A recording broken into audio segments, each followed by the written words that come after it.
Salamat sa mapagkalapon mo. Welcome to our 365 daily devotion. Ako si Alexander Gomez from Batch 3. At ang topic ko na patalakay natin ngayon ay cash, team stewardship, and financial freedom. Ngayon po ang ating pag-aaralan ay tungkol sa Acts chapter 20, verse 34 to 35. At buksan po natin ang ating pusong isip sa mga bansang Diyos. Sinasabi sa verse na, "You yourselves know that these hands of mine have supplied my own needs and the needs of their companions. In everything I did, I showed you that by this kind of hard work, we must help the weak, remembering the words of the Lord Jesus Himself said, 'It is more blessed to give than to receive.'" O sa Tagalog, kayo mismo ang nakakaalam na ang mga kamay na ito ay naglingkod sa aking mga pangailangan at sa mga kasama ko. Sa lahat ng bagay ay pinakita ko sa inyo na sa ganitong paggawa ay dapat tulungan ang mga kanina at alalahanin ang mga salitang Panginoong Jesus na siya ang mismo ay sana. Higit na mapalad ang magbigay kaysa tumangin.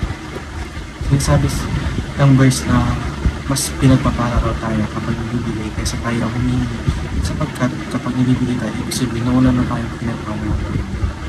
Hindi dapat tayo natatakot na magbigay sapagkat ang Diyos ating nasa langit na magpaprovide sa ating mga lahat ng kailangan natin. At tayo naman ay naging successful na ay tutulungan din natin ang iba.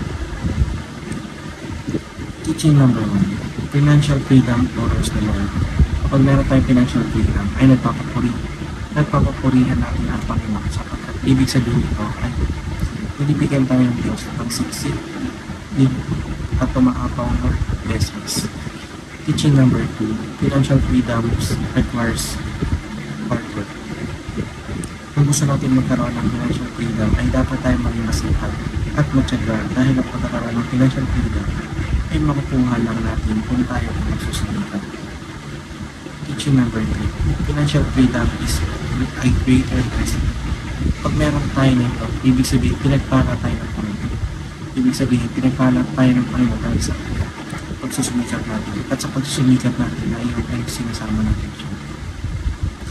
Application number 1, honor the Lord by pursuing financial freedom.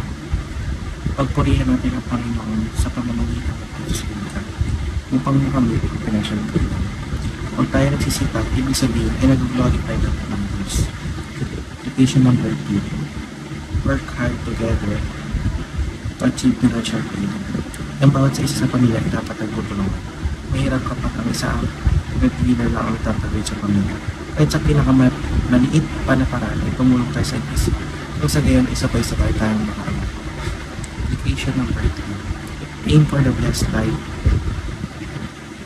by attaining financial freedom.